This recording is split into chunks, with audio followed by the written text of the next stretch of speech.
नाज़रीन, घाटा ड्रामे की अगली किस्त में आप देखेंगे कि सना अपनी तलाक का इल्ज़ाम रेहान पर लगा देती है और उसका पागल भाई जाकर रानिया को मारना पीटना शुरू कर देता है।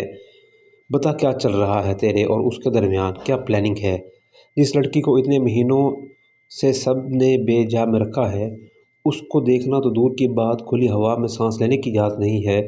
उससे मार रहा है कि हमज़ा से किस तरह राब्ते में हो, जिस पर रानिया भी चिल्लाती है कि अगर मेरा किसी से राब्ता होता तो सबसे पहले तुझसे अपनी जान न छुड़वा लेती। छोड़ कर देख मुझे कि तेरा क्या हाल करती हूँ। अब दानिश की मार का उस पर कोई असर होने वाला नहीं। दूसरी तरफ सना की तलाक ने नवाब बेगम को हिलाकर रख दिया है। वो भी अपना सारा गुस्सा रानिया पर निकालने के लिए उसके कमरे में आती हैं। सोई हुई रानिया के ऊपर से चादर खींच कर ज़मीन पर पटकती और चिल्लाती हैं कि इतनी तौफीक नहीं हुई कि हिल के कोई काम करो और घर का हर वक्त बिस्तर पर पड़ी बिस्तर तोड़ती रहती हो, किसी काम की नहीं।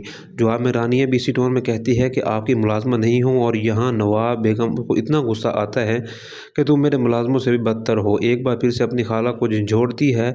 इतना कुछ हो जाने के बावजूद भी आपको समझ नहीं आई, अल्लाह का अजाब नाजिल हुआ है, आप लोगों पर हिसाब शुरू हो गया है, आप लोग डरे अल्लाह से।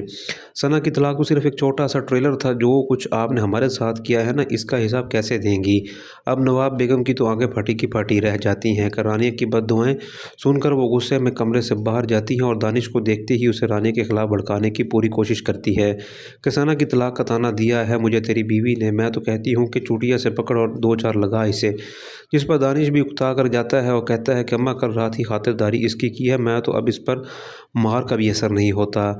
मार खाकर ज़िद्दी हो गई है, ढीठ हो गई है। जिस पर नवाब बेगम को और भी ज़्यादा गुस्सा आ जाता है तो उसको कहती है कि इसका क्या मतलब, इस बात का हम चुप करके बैठे रहें, कुछ भी ना बोलें, मुंह में कानों में उंगलियां डाल लें, वो हमें बद्दुआएं देती रहे और हमें कोसती रहे। जिस पर दानिश अपनी माँ से कहता है कि छोड़ें इसे, इसके हाल पर रहने दें और वो मज़ीद कोई तमाशा ना लगाए, वो इस घर में वरना निकाल कर बाहर कर दूंगा।